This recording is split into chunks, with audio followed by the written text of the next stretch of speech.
Silence isn't always empty. Sometimes it's a shield. Down in the mud-soaked streets of a boomtown, a girl stood on a makeshift block, sold for the price of a good mule. They called her deaf. They called her broken. The mountain man who bought her just wanted to spare her from the wolves. He thought he was taking home a quiet ghost. He didn't know she was listening to every word he said, waiting for a reason to speak. Rain slicked the boardwalks of Copper Creek, turning the mining town's main thoroughfare into a churning river of brown sludge and horse manure. Grayson Holt stood beneath the rotting awning of the general store, adjusting the collar of his oilskin duster. He hated coming down from the high country. Town smelled of cheap whiskey, unwashed bodies, and desperation. He came twice a year, once before the first snow packed the passes, and once after the spring melt, just to trade pelts for salt, coffee, and ammunition. Today the air felt heavier than usual. A restless energy vibrated down by the saloon. Grayson strapped a burlap sack of flour to the back of his packhorse. He tied the knot with thick, calloused fingers, his movements deliberate. At 40, his face was a topographic map of hard years, lined by sun and wind, a ragged scar pulling at the corner of his jaw from a bear encounter a decade past. He didn't look for trouble. Trouble in Copper Creek was usually cheap and easily avoided. But then a woman's shrill voice cut through the steady drumming of the rain. $40, $40, and she'll scrub your floors, mend your clothes, and keep her mouth shut. Never hear a peep out of this one. Grayson paused. He looped the reins over the hitching post and turned his head. Across the street, on the loading dock of the feed store, a small crowd of miners and drifters had gathered. In the center of the ring stood a woman with a pinched, bitter face, wrapped in a faded wool shawl. Melissa Wright. She had a grip like a vice on the upper arm of a young woman. The girl was soaked to the bone. Her thin calico dress clung to a frail frame, and her dark hair hung in wet ropes over her face. She stared at the wooden planks beneath her bare feet. She didn't shiver, didn't cry. She just stood there, entirely hollowed out. "What's wrong with her, Melissa?" yelled a missing-toothed miner, taking a pull from a clay jug. "Looks half dead." She's deaf as a post and dumb as a stump," Melissa spat, giving the girl a hard shake. The girl's head snapped back, but her expression remained perfectly blank. "Got a fever when she was 6. Burnt the hearing right out of her. My husband took her in.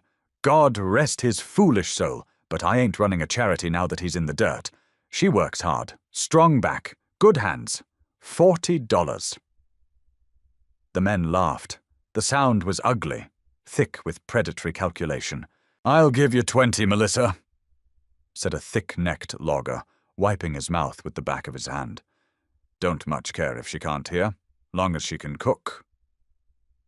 He looked the girl up and down in a way that made Grayson's stomach turn sour. 25. Another chimed in. "Quiet woman's a blessing." Grayson stood completely still. He felt the cold seep through his boots. He told himself to turn around. He had a 3-day ride up the mountain. A winter storm was brewing over the ridge. This wasn't his business. Humanity's rot was exactly why he built his cabin above the tree line. Melissa yanked the girl forward. "Look at her teeth. She's healthy enough. 30, and I let her go with the dress on her back." The thick-necked logger stepped up onto the dock. He reached out with a dirty, massive hand and grabbed the girl by the chin, forcing her face up. She didn't flinch. Her eyes, a striking pale gray, looked right through the man. Something in Grayson snapped. It wasn't a loud, dramatic break. It was a quiet, heavy shift, like a boulder dislodging from a mountainside. He stepped off the boardwalk. His boots splashed into the deep mud, but he didn't feel the cold water soak his socks. He crossed the street with long, purposeful strides. The crowd parted. Mountain men weren't an uncommon sight in Copper Creek, but Grayson carried a physical gravity that made drunkards and bullies step aside.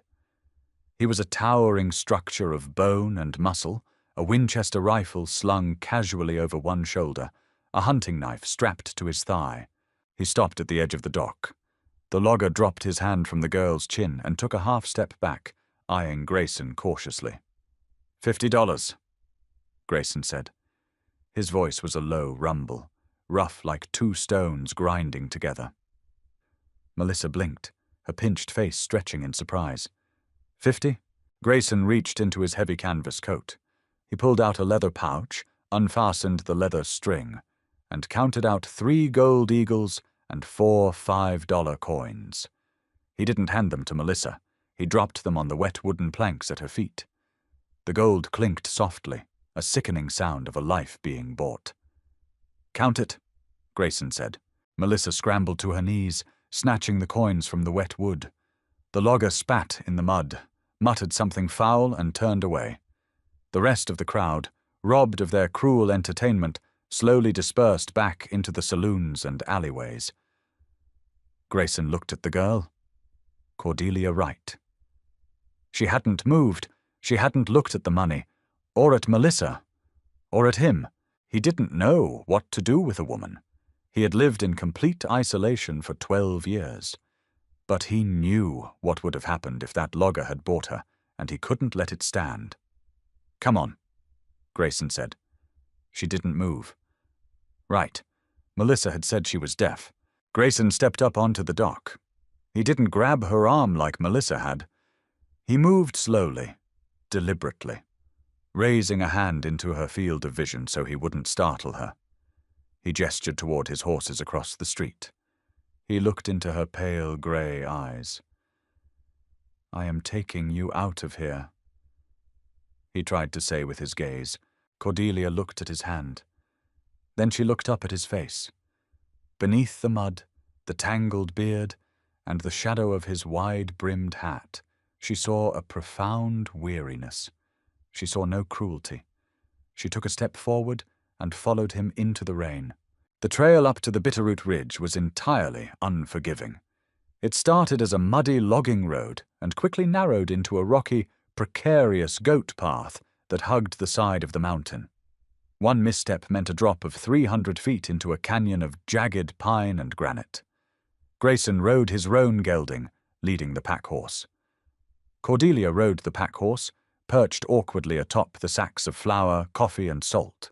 For the first 4 hours, the silence between them was absolute, save for the rhythmic clopping of hooves, the squeak of saddle leather, and the endless hiss of the rain. Grayson kept glancing back over his shoulder. He expected the girl to be crying, or shivering violently, or at least showing some sign of panic. She sat perfectly upright. Her hands were gripping the ropes securing the load, knuckles white, but her face was composed. She watched the treacherous path ahead with sharp, intelligent eyes. By mid-afternoon, the temperature plummeted. The rain turned to sleet, then into thick, wet flakes of snow. Grayson pulled back on the reins, bringing the small caravan to a halt under the wide boughs of an ancient cedar tree. He dismounted. He walked over to the pack horse. Cordelia looked down at him. Grayson reached up and unbuckled his heavy canvas coat. Underneath, he wore a thick wool sweater. He held the coat up toward her. "Put it on," he said aloud, forgetting for a moment. Then he stopped, cursing himself quietly. He pantomimed pulling a coat over his shoulders. Cordelia took the coat. It was massive, smelling of wood smoke, old leather, and pine needles. She slipped it on. It swallowed her whole, dropping past her knees. It was fiercely warm. She pulled the collar tight around her neck. "You're a tough little bird, aren't you?" Grayson muttered, turning his back to check the horse's cinch.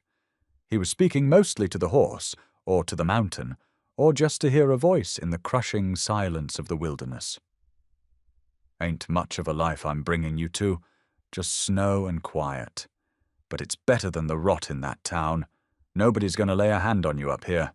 You got my word on that, even if you can't hear it." Cordelia heard him. She had heard every word Melissa had said on the auction block. She had heard the crude jokes of the miners. She had heard the heavy thud of Grayson's boots on the boardwalk, and the rough, gravelly authority in his voice when he bid $50. Cordelia was not deaf. She wasn't dumb either. When she was 12, her stepmother had slapped her so hard she tore her eardrum. It had bled, and for a few weeks Cordelia's hearing in her left ear was genuinely muffled. During that time, she realized something profound. People ignored a deaf girl. They stopped asking her to run impossible errands. They stopped yelling at her. More importantly, they spoke their darkest secrets, their ugliest truths, right in front of her, assuming she lived in a world of silence. The silence became her armor. When her hearing returned, she kept the act. It was the only power she had in a house run by a tyrant. If she couldn't hear, she couldn't argue, couldn't talk back, couldn't be manipulated by words.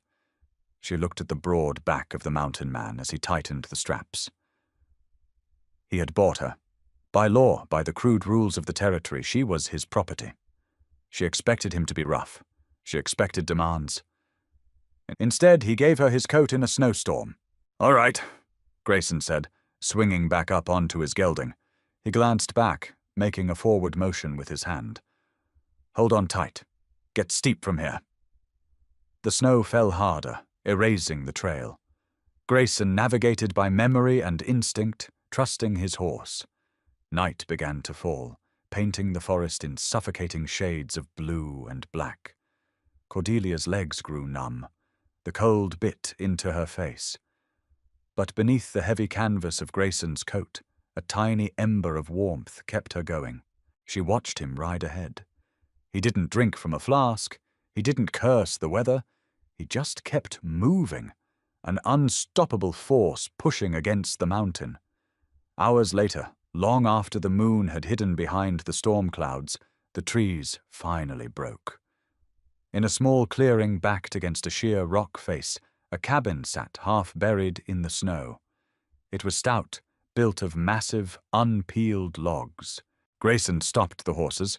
He waded through thigh-deep snow to push open the heavy wooden door. He returned and reached up, wrapping his massive hands around Cordelia's waist to lift her down from the pack horse. Her legs gave out the moment her bare feet hit the snow. She crumpled, but Grayson caught her before she hit the ground. He scooped her up into his arms effortlessly. He carried her into the pitch-black cabin, kicking the door shut behind them. The darkness inside the cabin was absolute until Grayson struck a match. The small sulfur flame illuminated a single room.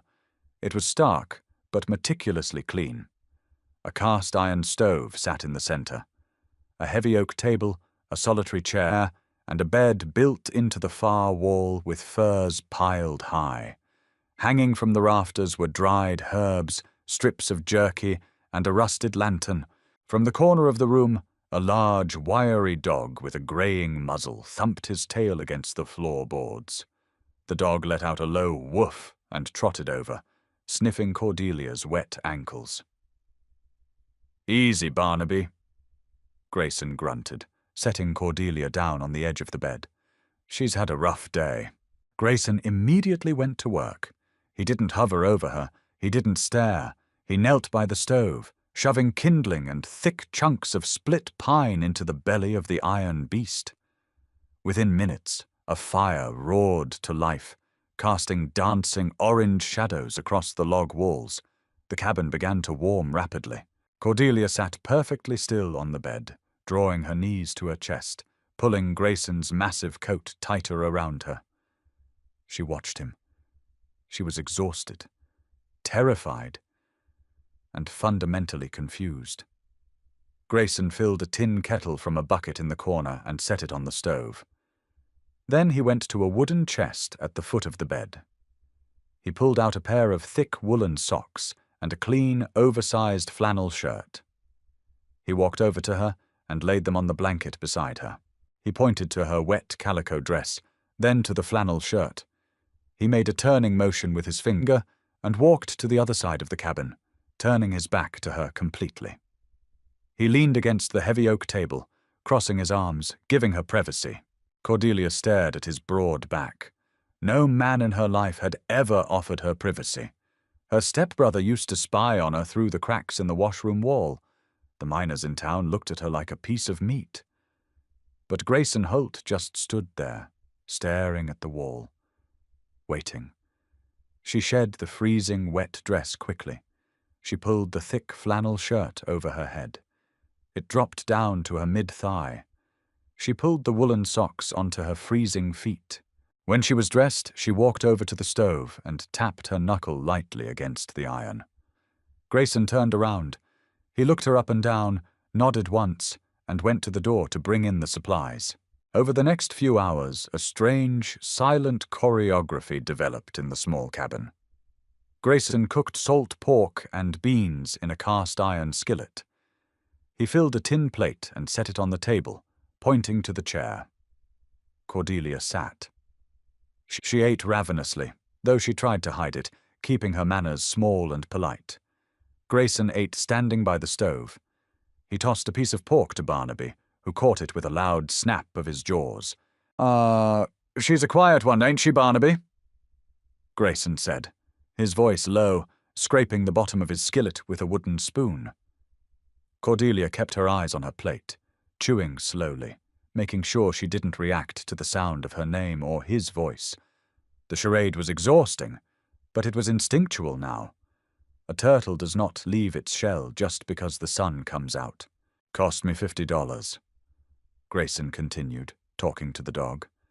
He sighed, a sound that carried a decade of fatigue. "I don't know what I'm supposed to do with a woman up here. Ain't no place for a soft thing. But I couldn't leave her to the buzzards down there. Guess she can stay till spring melt. Then we'll take her to a city. Spokane, maybe. Find her a decent place. Nuns, maybe. They take in the broken ones." Cordelia felt a sharp, strange pang in her chest. Till spring melt, he wasn't keeping her. He wasn't turning her into a slave. He viewed her as a temporary rescue, a wounded bird he had to nurse through the winter.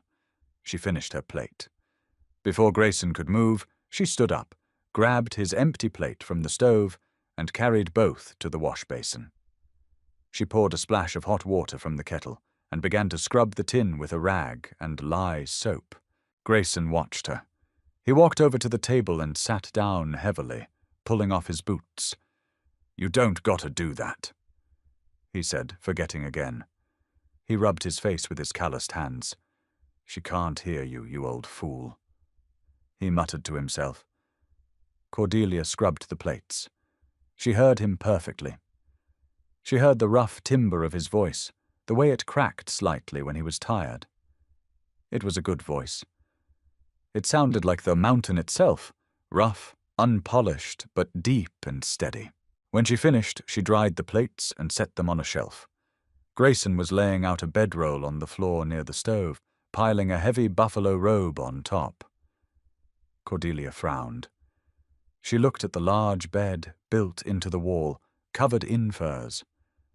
Then she looked at the hard floor where he was setting up. She walked over to him and pointed to the bed, then to him. Grayson shook his head. He pointed to her, then to the bed. He made a sleeping motion with his hands against his cheek. Cordelia stood her ground. She pointed to the floor, then to herself. She was a bought thing. She didn't deserve the bed. Grayson stepped closer. He towered over her, but his eyes were gentle. He gently took her shoulders and turned her towards the bed, giving her a soft push. "Take the bed, girl," he said softly, a whisper that he knew she couldn't hear, but he said it anyway. "I've slept on dirt more nights than I've slept on feathers. You take the bed." Cordelia crawled into the furs. They smelled of cedar and clean snow. She pulled the blankets up to her chun.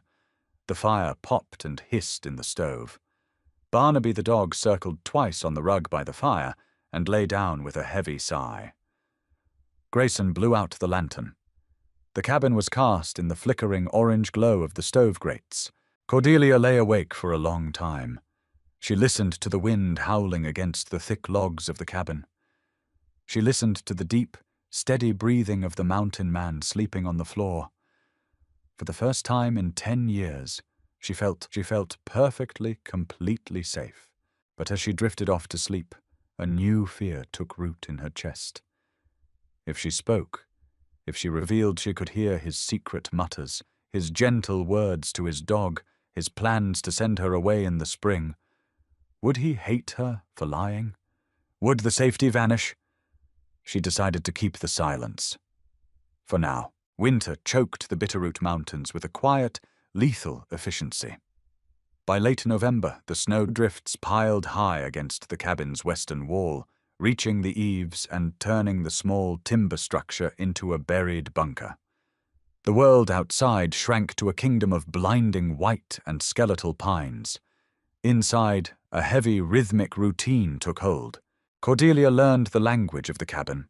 She memorized the groan of the floorboards, the exact angle to wedge a pine knot into the stove so it wouldn't spark, and the specific sigh Barnaby made when he wanted his belly scratched.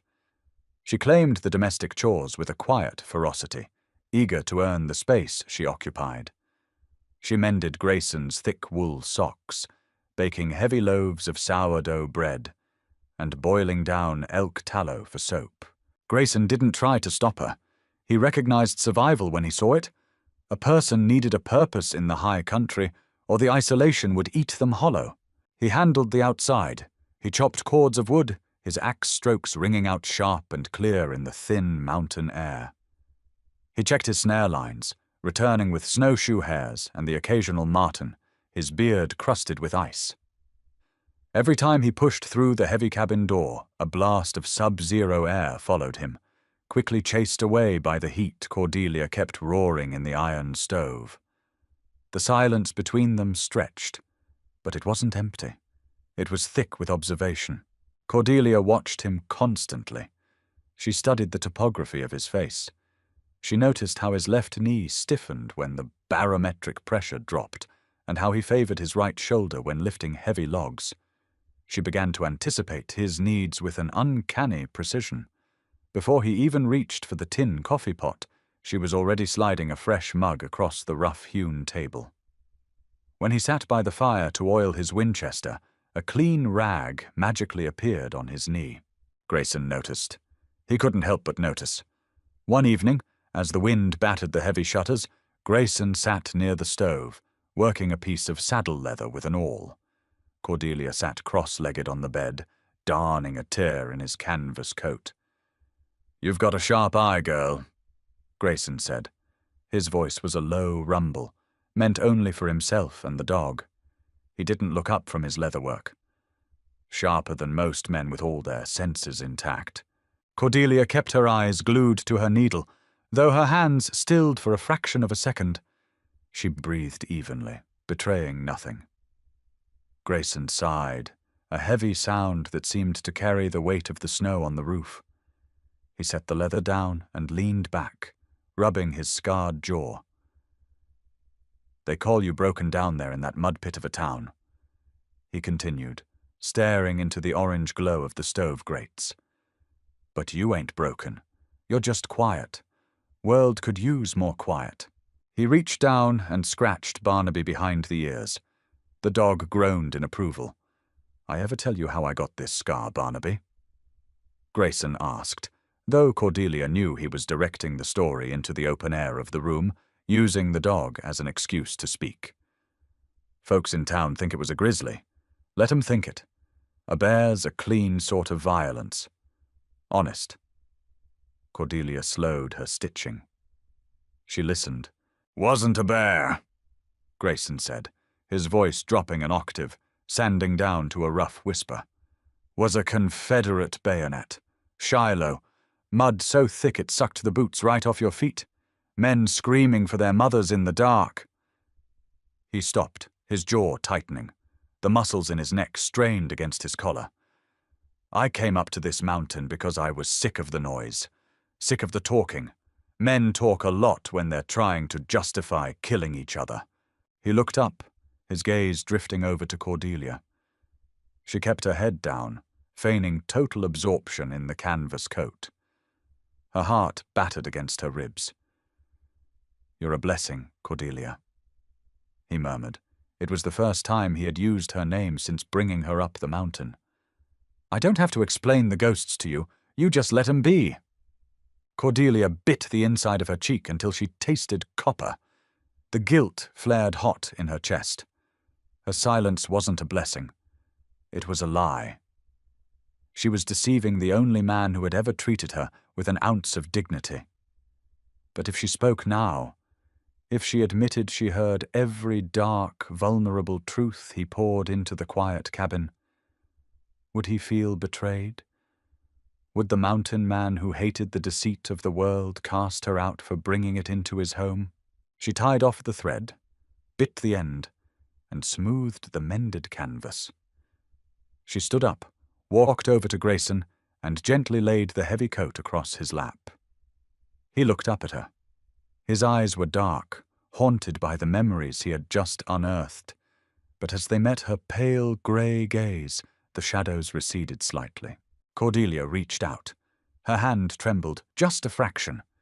She pressed her palm briefly against his unscarred cheek. It was a fleeting touch, feather-light, but it held all the reassurance she couldn't voice. "I am here. You are safe." Grayson froze. He didn't pull away.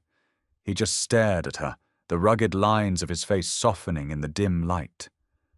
Cordelia pulled her hand back, offered a small, firm nod, and returned to the bed. Grayson sat by the fire for a long time that night, the heavy canvas coat resting in his lap, the ghost of her touch lingering on his skin. January arrived with a brutal, unforgiving cold snap. The temperature plummeted so deeply that the sap in the pine trees froze, cracking like rifle shots in the dead of night. They were running low on fresh meat. The salt pork was gone, and the dried beans were monotonous. Grayson knew the risks, but the deep cold often drove the elk down into the lower valleys, making them easier to track. He strapped on his snowshoes, slung his rifle over his shoulder, and told Cordelia through a series of blunt gestures to keep the fire hot and the door barred. He was gone for 2 days. Cordelia paced the cabin. The silence, usually a comforting blanket, mutated into a suffocating pressure. She kept the stove roaring, burning through the wood supply faster than she should have. She slept in snatches, waking at every gust of wind, expecting to hear the heavy thud of his boots on the porch. On the evening of the second day, the door flew open. Grayson stumbled inside, covered head to toe in white powder, hauling the butchered hindquarters of a young elk. He dropped the meat onto the floorboards with a wet, heavy thud. He didn't bother shutting the door. He simply collapsed to his knees, his breathing ragged and shallow. Cordelia rushed forward. She slammed the heavy oak door shut, throwing the iron latch. She dropped to her knees beside him. Grayson's lips were a bruised, terrible blue. His skin was pale as milk, yet violently flushed across his cheekbones. He was shaking uncontrollably, his teeth chattering with such force she could hear them over the crackling fire. He had pushed too hard, stayed out too long, and the mountain had finally exacted its toll. She grabbed him by the lapels of his heavy coat and pulled. He was dead weight, a mountain of muscle and freezing canvas. "Help me!" he gasped, his eyes unfocused. He wasn't talking to her. He was just pleading with the universe. Cordelia didn't hesitate. She threw his arm over her shoulder and planted her bare feet against the floorboards. Using every ounce of leverage she possessed, she hauled him up. They stumbled together toward the bed. Grayson crashed onto the furs, dragging Cordelia down with him. She scrambled up quickly, pulling off his frozen boots, his stiff, ice-caked coat, and his damp woolen shirt. His skin was radiating a terrifying heat, yet he shivered violently. Cordelia sprang into action. She packed the stove with the driest pine knots she could find. She hauled the cast-iron kettle to the stove and dumped in handfuls of snow to melt. She stripped off her own dry woolen socks and forced them onto his freezing feet. She piled every fur, every blanket, every heavy piece of canvas they owned on top of him. The night dragged on in a blur of frantic labor. Grayson's fever spiked. He thrashed under the heavy furs, muttering in delirium. He was back in the mud of the war. He yelled for men Cordelia didn't know. He cursed the cold. He begged for water. Cordelia sat beside him on the edge of the bed, dipping a clean rag into a basin of cold water, wringing it out, and pressing it against his burning forehead. She trickled water past his cracked lips. She held his thrashing shoulders down when he tried to fight invisible enemies. "Hold the line," Grayson muttered, his eyes rolling under closed lids. "Don't let 'em cross the river."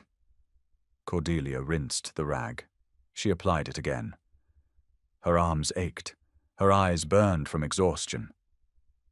By dawn, the fever showed no signs of breaking. Grayson's muttering shifted. The war faded, replaced by the present. "Don't go," he mumbled, his head turning restlessly on the pillow. His hand shot out from under the furs, grabbing Cordelia's wrist with a grip like iron. "Don't go back down there." Cordelia froze. She looked down at his massive, calloused hand wrapped around her delicate wrist. "Melissa'll kill you," he rasped, his voice barely a croak. "Keep you safe up here. Just snow. Just quiet." Tears pricked the corners of Cordelia's eyes. She didn't wipe them away. She let them fall, hot and silent, onto the rough wool of his blankets. He was dying of a fever, and his broken mind was focused on protecting her. "I ain't much," Grayson breathed, his grip on her wrist loosening slightly as exhaustion pulled him deeper into the dark. "Ugly bastard. Grumpy old bear. But I wouldn't ever hurt you, Cordelia. Swear it to God. Just stay." Cordelia couldn't hold it back anymore. The dam broke. She leaned down. She pressed her forehead against his burning shoulder. "I know," she whispered. The sound of her own voice shocked her. It was raspy from years of disuse, fragile and thin, but it cut through the silence of the cabin like a knife. "I know you wouldn't," she whispered again, her voice trembling. Grayson didn't react. He was lost in the fever dream, deaf to the physical world. Cordelia closed her eyes, letting the tears soak into his shirt. She had spoken the truth into the dark, and the mountain hadn't collapsed. For the next 3 days, the battle raged. Cordelia barely slept. She boiled willow bark, forcing the bitter tea down his throat to break the fever. She kept the fire burning. She fed the dog. She chopped the frozen elk meat, rendering it down into a rich, salty broth that she spooned into Grayson's mouth, drop by drop. On the morning of the 4th day, the wind died outside. The cabin was eerily still. Cordelia sat in the chair by the bed, her chin resting on her chest, dozing lightly. A rough, dry cough startled her awake. She snapped her head up. Grayson was looking at her. His eyes were clear. The terrible, feverish flush was gone, replaced by a pale, exhausted gray. He looked hollowed out, thin and broken, but he was lucid. He looked at her, then slowly turned his head to look at the massive pile of chopped wood near the stove, the steaming kettle of broth, and the neat stack of fresh bandages. He processed the tremendous amount of labor she had undertaken to keep him alive. He slowly brought his hand out from under the blankets. He reached across the small gap between them and touched the back of her hand. His skin was cool and slightly damp with sweat. He tapped his chest twice, then pointed to her. "Thank you." Cordelia looked at his hand. She looked at his tired, gentle eyes. She felt the phantom echo of her own voice in her throat, the memory of her whispered confession during his fever. She didn't speak. Not yet. But she turned her hand over her, lacing her small fingers through his thick, calloused ones, and squeezed tight. March brought the thaw. It didn't arrive with warmth, but with a relentless, maddening drip. Ice that had encased the cabin for 4 months began to weep, turning the roof into a percussion instrument of melting snow. Grayson recovered slowly. The fever had burned away his reserves, leaving him sharp-angled and grey around the eyes. He spent the first 3 weeks of the month confined to the heavy wooden chair by the stove, carving new pegs for his snare lines and watching Cordelia. He didn't hover, and he didn't stare, but his awareness of her was a physical thing in the room. She moved through the small space with a quiet, absolute authority. She didn't just occupy the cabin, she commanded it. She knew exactly which floorboards groaned, avoiding them when he was sleeping. She knew the precise angle to wedge the damper on the stove to keep the coals glowing through the bitter mornings. As Grayson's strength returned, a heavy, unspoken dread settled over the cabin. He started sorting his winter pelts. He dragged heavy bundles of marten, fox, and beaver from the cold storage shed, piling them in the center of the room. He brushed them down, grading them by thickness and color. It was the undeniable ritual of a mountain man preparing to head down to the trading post. Cordelia watched him from the table, her hands deep in a bowl of sourdough starter. The rhythmic squelch of the dough was the only sound in the room. Grayson picked up a prime beaver pelt, stroking the dense fur with a calloused thumb. He tossed it onto the highest grade pile. "Trail's going to be passable in a fortnight, Barnaby," Grayson said. His voice was stronger now, the gravelly rasp returning to its normal depth. The dog lifted his head from his paws and let out a soft whine. "Snowmelt's rushing. Time to get our gear together." Cordelia's hands paused in the dough. She pressed her palms flat against the sticky mass, feeling the pulse in her own fingertips. "Got enough prime fur here to buy a decent wagon down in the valley," Grayson continued. He wasn't looking at Cordelia, but his shoulders were tight. He was speaking to the dog, projecting his thoughts into the room like he always did. "Enough to set her up proper in Spokane. The Sisters of Mercy run a boarding house off Riverside Avenue. Clean place, brick building. They take in women who need a quiet life. She'll be safe there. Nobody'll raise a hand to her." Cordelia dug her fingers into the dough and twisted. She didn't want a brick building. She didn't want the Sisters of Mercy. She wanted the smell of pine smoke and the heavy, unyielding silence of the bitterroots. She pulled her hands from the bowl, wiped them roughly on a flour sack towel, and walked over to the corner of the room. She grabbed the heavy steel-splitting maul. It was Grayson's axe, far too heavy for her, its handle polished smooth by years of his sweat. Grayson looked up, his brow furrowing. Cordelia dragged the maul towards the door. She unlatched the heavy wood, stepping out onto the muddy porch. The air was crisp, smelling of wet earth and rotting pine needles. She marched over to the chopping block, a massive stump of Douglas fir sitting in the slush. She hauled a round of unspilt pine onto the block. She gripped the handle of the maul, set her feet the way she had seen Grayson do 100 times, and swung. The maul hit the wood with a dull, off-center thud. It didn't split. It barely bit into the bark. The vibration shot up Cordelia's arms, rattling her teeth. She pulled the axe free, gritted her teeth, and swung again. Another hollow thud. The wood remained stubbornly whole. Grayson stepped out onto the porch. He watched her for a moment, his face impassive. Cordelia swung a third time. Her hands slipped. The maul bounced off the side of the log and drove into the muddy earth, nearly taking off her toes. She gasped, dropping the handle, her shoulders heaving with exertion and frustration. Grayson walked off the porch. The mud sucked at his leather boots. He stopped beside her, reaching down and pulling the heavy maul from the dirt with one hand. He looked at her. Her face was flushed, her pale grey eyes snapping with a fierce, desperate anger. She wasn't just chopping wood. She was fighting for her right to stay. Grayson set the maul against the block. He raised his hands, gesturing slowly. He pointed to her, then pointed down the mountain. He made a sweeping motion, outlining the shape of a town, a building.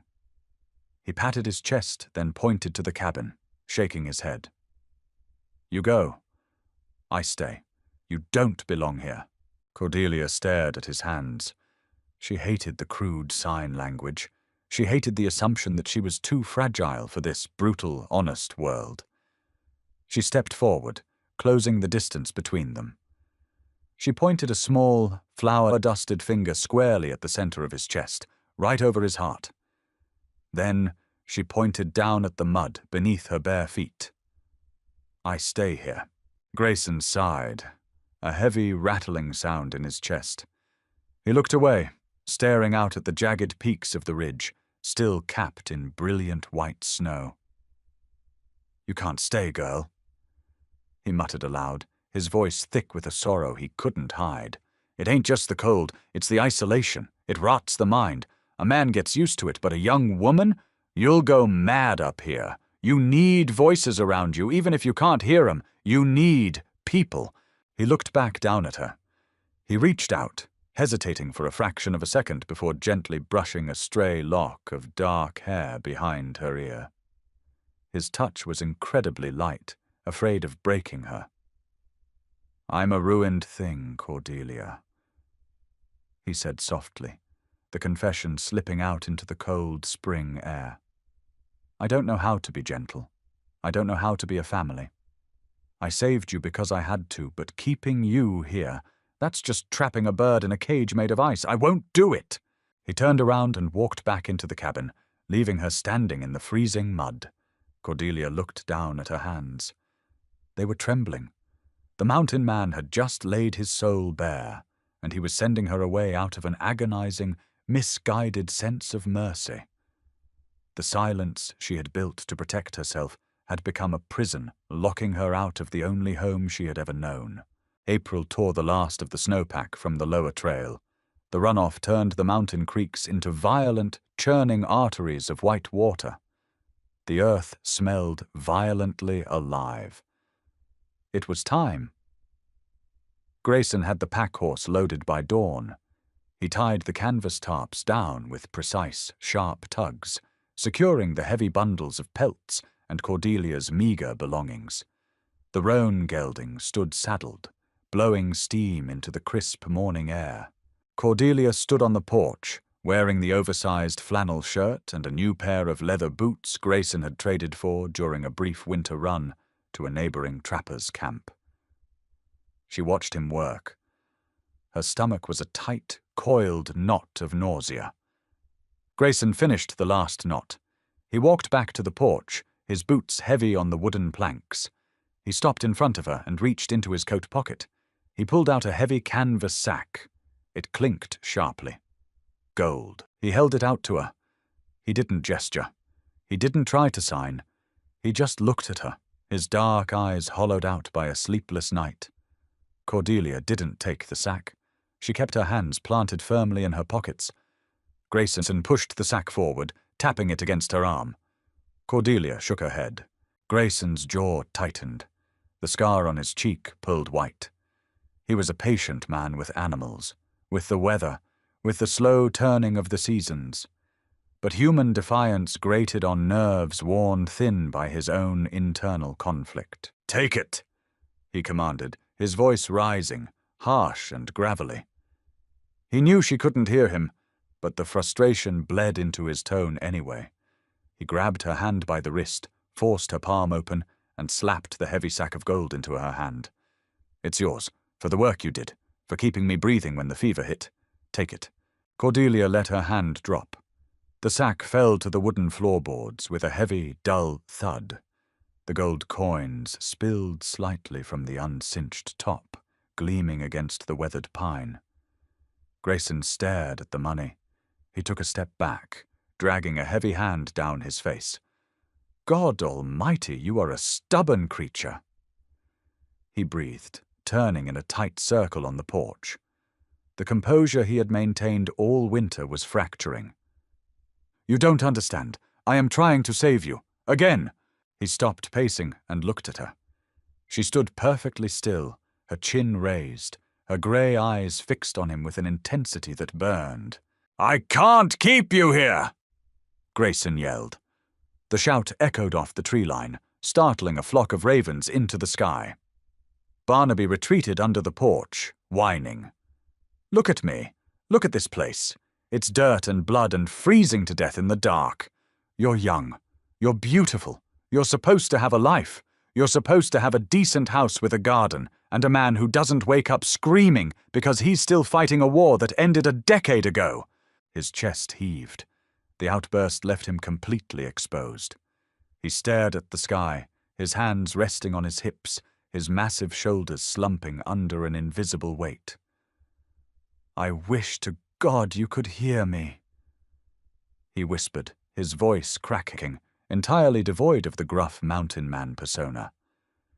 He sounded like a broken, exhausted boy. "I wish I could explain it so you'd understand. I care about you, Cordelia. Too much to let this mountain eat you alive like it's eaten me." He turned back towards the horses, reaching for the reins of the roan gelding. He couldn't look at her anymore. The pain of sending her away was physically cutting into his ribs.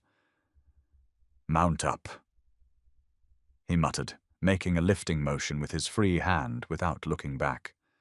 "We're losing daylight." Cordelia stood on the porch. The wind picked up, rustling the heavy canvas of her coat. She looked at the gold on the floorboards. She looked at the broad back of the man who had bought her life for $50, treated her like a queen in a castle of mud and snow, and was now breaking his own heart to set her free. The armor of silence she had worn for a decade suddenly felt unbearably heavy. It wasn't protecting her anymore, it was destroying them both. She swallowed hard. Her throat felt lined with sandpaper. She hadn't used her vocal cords for anything more than a whisper in 10 years. She took a step forward. "I don't want a garden." The words were rough. They scraped out of her throat, raspy and uneven, lacking the smooth cadence of normal speech. But they were loud enough. They cut through the rushing sound of the distant creek and the rustling of the pines. Grayson froze. His hand clamped down on the saddle horn. He didn't turn around. His entire massive frame went rigid, completely paralyzed. For a terrifying second, Cordelia thought he might draw his rifle, reacting to the phantom voice like a threat. Slowly, agonizingly, Grayson let go of the saddle. He turned around. His face was a portrait of pure, unadulterated shock. His eyes searched the empty woods behind her, then snapped back to her face. He stared at her mouth, his brain violently rejecting what his ears had just reported. Cordelia took another step forward, leaving the porch and stepping down into the mud. "I don't want a garden," she repeated, forcing the words out louder this time, commanding her throat to work. "And I don't want to go to Spokane." Grayson's jaw dropped. The wind howled through the clearing, but the silence between them was deafening.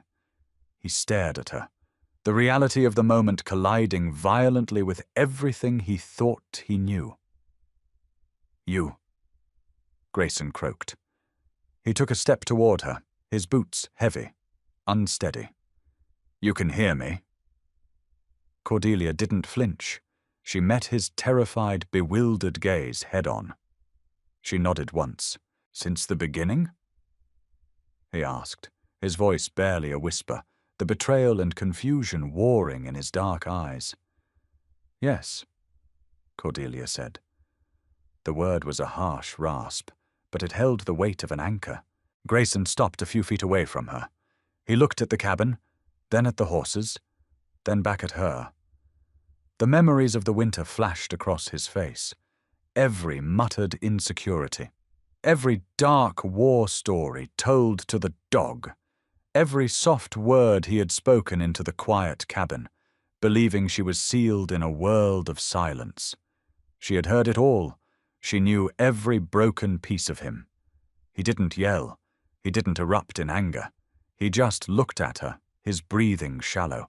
"Why?" he asked, the single word carrying a profound, aching vulnerability. Cordelia reached up and touched the lobe of her left ear. "When I was 12, Melissa hit me," Cordelia said slowly, carefully measuring her breath to keep her voice steady. "She struck me so hard my ear bled. I couldn't hear for weeks. When the silence came, the cruelty stopped. They ignored the deaf girl. They left me alone. When my hearing returned, I didn't tell them. The silence kept me safe. She lowered her hand, her grey eyes locking onto his. "It was my armor, Grayson," she whispered, using his name for the very first time. It sounded foreign and beautiful on her tongue. "I kept it because I was afraid. I kept it when you bought me because I didn't know you. But I am not afraid of you anymore, and I don't need armor in this cabin." Grayson stood absolutely still. The wind whipped his dark hair across his face. He processed her words, understanding the brutal survival arithmetic of a child trying to stay alive in a cruel house. He looked at the girl who had saved his life, who knew all his ghosts, and who was now risking everything to stand in the mud and tell him the truth. The anger he should have felt never materialized. Instead, the invisible iron band that had been crushing his chest for weeks suddenly snapped. Grayson took a long stride forward. He didn't hesitate. He wrapped his massive, calloused hands gently around her face, his thumbs brushing against her cheekbones. He looked down into her pale grey eyes, completely undone. "You heard me," he whispered, a slow, wondrous smile breaking through the rugged lines of his weathered face. "You heard every damn word." Grayson stood frozen in the mud, his thumbs still resting against the sharp line of Cordelia's cheekbones. He searched her face. He was looking for a trick, a cruel joke played by a world that had only ever offered him hard lessons. But Cordelia didn't look away. Her grey eyes were steady, entirely stripped of the blank, hollowed-out stare she had perfected down in Copper Creek. He dropped his hands. He took a half step back, rubbing the back of his neck as a heavy, shuddering breath escaped his lungs. 10 years, he rasped. "You kept your mouth shut for 10 years. "Yes," Cordelia said. The word scraped her throat. She coughed, a dry, harsh sound. Grayson immediately snapped out of his shock. Instinct overrode his confusion. He turned on his heel, grabbed the heavy canvas sack of gold from the porch floorboards, and tossed it onto the chopping block. Then he walked over to the roan gelding. He didn't say a word as he unbuckled the cinch. He hauled the heavy western saddle off the horse's back, dropping it over the porch rail. He moved to the pack horse, untying the precise, tight knots he had spent the morning securing. He dragged the heavy bundles of winter pelts back into the cabin. Cordelia watched him. She didn't move to help. She let him work. Physical labor was how the mountain man processed the world. If she tried to speak now, she would only crowd him. It took him 20 minutes to completely dismantle their departure. When the horses were turned out into the small log corral behind the cabin, Grayson walked back inside. Cordelia followed him, pulling the heavy oak door shut behind her. The cabin felt different. The layout was exactly the same, the fire still crackling behind the iron grate of the stove, but the air pressure had fundamentally altered. It was no longer a sanctuary of isolation. It was a shared room. Grayson walked to the stove. He grabbed the tin kettle, filled it from the water bucket, and slammed it onto the hottest part of the iron top. He grabbed a handful of dried mint leaves from a jar on the shelf and crushed them into a clean mug. He set the mug on the heavy oak table. He pulled out the single wooden chair, looking at Cordelia. "Sit down," he said. It wasn't a command. It was a request, laced with a strange, hesitant courtesy. Cordelia walked over and sat. Grayson leaned against the counter, crossing his massive arms over his chest. He looked at the floorboards, then up at the rafters, actively avoiding her gaze. "So," he started, his voice a low, unsteady rumble. "You heard everything. Everything." Cordelia confirmed. She cleared her throat, leaning forward slightly. "I know you prefer your coffee boiled, not steeped. I know your left knee aches before a snowstorm. And I know you talked to Barnaby more than most preachers talk to their congregations." Grayson's face flushed beneath his weathered tan. He rubbed a hand over his mouth, letting out a short, hollow laugh. "Lord Almighty," he muttered. I told that dog things I wouldn't tell a priest on my deathbed, and you were just sitting there, knitting my damn socks." "I was darning them," Cordelia corrected gently. Grayson finally looked at her. A heavy silence settled between them, but it lacked the suffocating weight of the winter. It was an honest quiet. "I thought you were broken," he said softly, the self-deprecation heavy in his tone. "I thought I was taking in a wounded animal. Turns out you're the smartest creature on this mountain. You played me for a fool, Cordelia, right?" Cordelia didn't flinch. "I didn't play you, Grayson. I survived." The kettle began to whistle, a sharp, piercing sound that shattered the quiet. Grayson turned around, poured the boiling water over the crushed mint, and set the steaming mug in front of her. "Drink," he said. "Your throat sounds like a rusted hinge." Cordelia wrapped her hands around the hot tin. She took a slow sip. The hot water and sharp mint immediately soothed the raw ache in her vocal cords. "You said you didn't want a garden," Grayson noted, pulling up an overturned wooden crate and sitting across from her. He rested his elbows on his knees, leaning into her space for the first time without the barrier of his own assumptions. Most women dream of a white picket fence and a neighbor to gossip with. "I had a neighbor down in Copper Creek," Cordelia said, her voice finding a bit more traction, smoothing out slightly. "He used to beat his plow horse bloody every Sunday morning before church. I don't need neighbors. I don't need a town. Men in towns hide their cruelty behind polite smiles and store-bought suits. The cruelty up here is honest. The winter doesn't lie to you." She set the mug down. She looked directly into his dark, haunted eyes. "You don't lie, Grayson," she said quietly. "Even when you thought I couldn't hear you, you never once lied. You never took advantage. You gave me your coat. You gave me your bed. You treated me like a human being when the rest of the world decided I was just property." Grayson swallowed hard. He looked down at his calloused, scarred hands. "I'm a hard man to live with, Cordelia," he warned, a final desperate attempt to give her an out. "I wake up swinging sometimes. The war, it don't stay buried. I don't know how to be soft. I don't know how to build a family. I'm just a man who cuts wood and skins hides." Cordelia reached across the rough-hewn table. She didn't hesitate. She placed her small hand firmly over his thick fingers. "I don't need soft," Cordelia said, her voice entirely steady. "I need steady. I need honest. You don't have to build a family, Grayson. We're already sitting at the table." Grayson looked at her hand resting on his.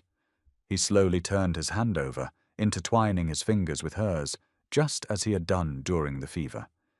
But this time, he was entirely awake. "All right," he whispered, the single word carrying the weight of a vow. "All right, Cordelia. We stay." By late May, the Bitterroot Mountains transformed from a frozen wasteland into a vibrant, chaotic explosion of life.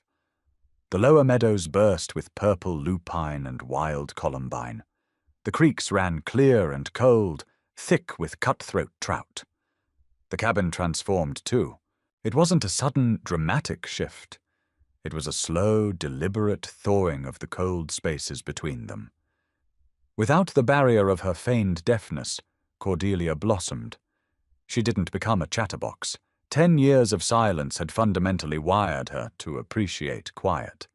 But she no longer moved like a ghost. She sang. It started quietly, just a low hum while she kneaded dough or scrubbed the floorboards. But as her vocal cords strengthened, she began to sing old folk songs her mother had taught her before the fever took her. The clear, sweet notes filled the small timber room, chasing away the lingering ghosts of Grayson's war. Grayson didn't know what to do with the singing at first. He would stop chopping wood on the porch, his axe suspended in midair, just listening to the sound drift through the open window. It felt like a miracle, a profound, terrifying miracle that he somehow got to keep. They became partners. The master and bought girl dynamic shattered entirely, replaced by a rigid, unspoken equality. Grayson taught her how to shoot. He didn't hand her a heavy bruising rifle. He traded 3 prime beaver pelts for a lightweight, beautifully balanced Winchester 4440 carbine down at the trading post. They stood in the meadow behind the cabin on a warm afternoon. Grayson stood behind her, correcting her posture. "Don't jerk the trigger," he instructed, his deep voice right beside her ear. He reached out, tapping her elbow to raise it slightly. "Squeeze it, like you're wringing out a rag. Let the hammer surprise you." Cordelia focused on the target, a rusted tin can sitting on a stump 50 yards away. She breathed in the smell of pine and gunpowder. She squeezed the trigger. The carbine cracked. The tin can launched backward off the stump, spinning into the tall grass. Cordelia lowered the rifle, a fierce, triumphant smile breaking across her face. She turned to look at Grayson. He was already looking at her. He wasn't smiling, but the deep, haunted lines around his eyes had completely vanished. He looked younger. He looked at peace. "Good shot," he murmured, taking the rifle from her hands and checking the chamber. "You're a good teacher," Cordelia replied, brushing a strand of dark hair from her face. Grayson leaned the rifle against the corral fence. He turned back to her, stepping into her space. He reached out, his calloused thumb gently tracing the line of her jaw. Cordelia leaned into the touch, closing her eyes for a brief second, savoring the rough warmth of his skin. He leaned down and kissed her. It wasn't a desperate, crushing thing. It was slow, deliberate, and fiercely tender. It was the physical culmination of months of shared survival, of fevers broken and secrets laid bare. Cordelia wrapped her arms around his waist, burying her face in the heavy canvas of his coat, anchoring herself to the mountain man. When he pulled back, he rested his forehead against hers. "I'm heading down to the creek to check the fish traps," he whispered, his breath warm against her skin. "I'll have the skillet hot," Cordelia promised.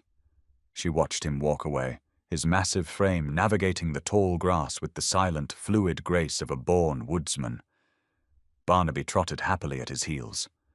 Cordelia turned and walked back to the cabin.